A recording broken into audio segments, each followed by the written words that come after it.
Hello, BookTube. I thought I'd sit down and do a chat, Sunday afternoon chat. I got a microphone here. I'm hoping this works. We've struggled with the audio on these videos lately, and we're not sure why. I've got an iPad. It's a couple years old. That may be the problem.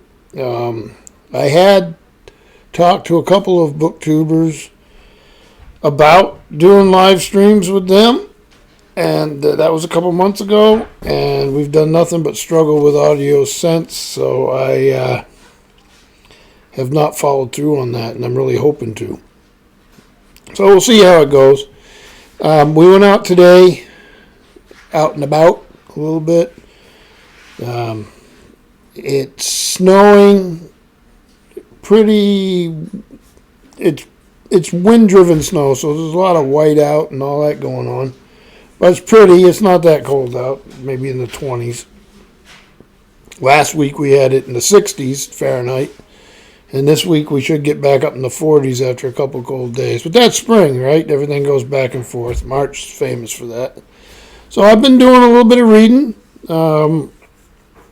revisiting this book I've read years ago and really, really liked. This is John Steinbeck Writer, a biography by Jackson J. Benson. I just had this interlibrary loan. My old copy is long gone. Really did enjoy it when I read it the first time, and I don't know if I'll finish it, but I wanted to dip into it. And then, I don't know, I'm on a bit of a Steinbeck kick. Another interlibrary loan is Journal of a Novel, East of Eden. These are fun.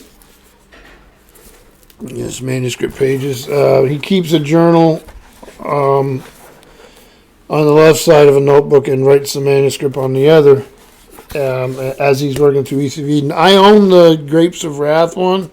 I need to find a copy of this, a good copy. So just something I've been doing. And then with Tom at LA Books,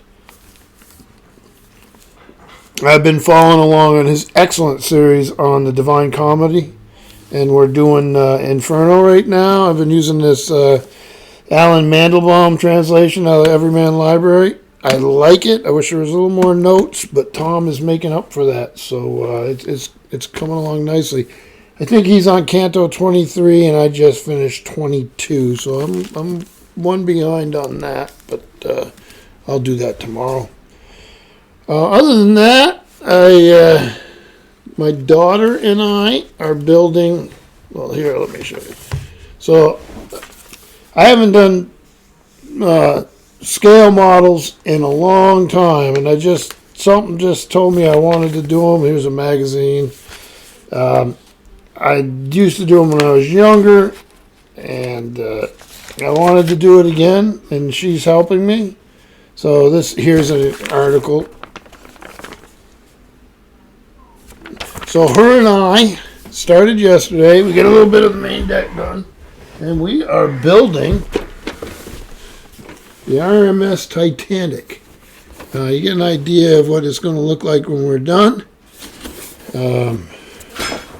Some of the parts are really small, and my eyesight isn't what it was, but be patient and slow. It's really sort of fun. So my oldest boy yesterday built a die-cast Fast and Furious car. He put it in his room when he was done. I need to go look at it. But he likes that sort of things too. And then I watched last week Steve Donahue's channel. And he mentioned this edition of Alfred Hitchcock's Mystery Magazine. In particular, he mentioned The Beast of Eastdale Tarn, a Dr. Watson mystery by James Tipton. He did such a nice job discussing that I went out and grabbed a copy of the magazine. This is March, April 2021. I used to get this magazine all the time. It's been a real long time. In fact, when I was a little boy, my maternal grandmother, used to bring me bags of the magazines. She'd read through them and then she'd bring them to me. And this would have been in the 1960s and 70s. And so I always had a soft spot. I used to also read Ellery Queen Mystery Magazine, but the one I really liked back in the day, there was one called Mike Shane's Mystery Magazine. And I don't know if anybody remembers that, but I do, and I haven't seen one in years, but I really enjoyed it. So these digest magazines, I get Analog and fantasy and science fiction I'll read. I don't see Isaac Asimov's up here as much as I'd like, but when I do, I grab it. And other than that, I've been stockpiling a little bit on books. I did a haul the other day. See if I do this without knocking everything over. Where I picked up this. Now they're doing these paperbacks really wide, and I like westerns, and I haven't read any in a little while. And this is William W. Johnstone and J.A. Johnstone, Knife in the Heart, a Hank Fallon western. Easy to pick these things up, $6.50 at Walmart. This is what is it? A Pinnacle Western, yeah. William Johnstone has passed away, and the family, I think, picks the writers, and they do these, and some of these are really good. So I'm reading this one. The opening's pretty intense, actually. And then today I picked up two more, just in different series, to see if I like them. I picked up William W. Johnstone and J.A. Johnstone again. This is a brand new series. By the Neck, a Stoneface Finnegan Western. So this is Rowley Finnegan is a man of few words. As a former Pinkerton agent with 2 decades of experience under his belt, he uses his stony silence to break down suspects and squeeze out confessions. Hence the nickname Stoneface. Over the years, he's locked up plenty of killers. Now he's ready to make a killing for himself. There's gold in the mountains of Idaho Territory, and the town of Boar Gulch is a golden opportunity for a tough guy like Finnegan. But when he arrives, the local saloon owner is gunned down in cold blood, and Finnegan makes a cold calculation of his own. Instead of working in a mine, he'll buy the saloon. Instead of gold, he'll mine the miners. And instead of getting dirty, he'll clean up this grimy little boom town once and for all with his own brand of stone-faced justice. And then the second one here is another series. I think it's a series. Nathan Stark, Army Scout. And again, the Johnstone. And this is... They slaughtered his family, killed his young bride, and ever since that tragic day, Nathan Stark has devoted his life to fighting the hostile tribes who massacred those he loved. As a civilian scout for the Army, he served with such famous commanders as Custer and Cook. He's battled against such notorious war chiefs as Crazy Horse and Sitting Bull. Among the fiercest natives of the untamed West, Nathan Stark is a living legend, one that must be destroyed. Against his better judgment, Nathan agrees to be teamed up with a rival Crow scout named Moses Red Buffalo. Their mission, to forge a trail deep into Indian territory under the command of a bloodthirsty Army colonel. But the mission is not what it seems.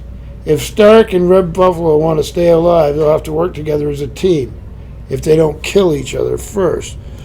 So I'm wondering if this is an exploration,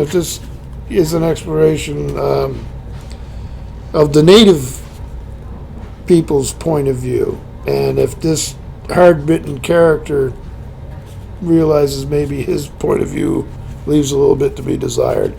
I don't know that's what it is. It did sound to me like that a little bit, and it matters how it's handled, right? Because it's definitely a problematic subject. So, and I don't mind reading about that. So. Other than that, like I say, we're getting ready for spring, so I'm going to look at the barbecue grills, because we're in a new house for us, and I need to get a barbecue grill. I like charcoal and I like gas, so I think I get something that goes together like that, and then get ready for the summer and working on the yard around here for the first time really for us. So Other than that, not a whole lot going on. I'm hoping everyone's having a good weekend. I hope everyone's doing well, and I thank you, BookTube.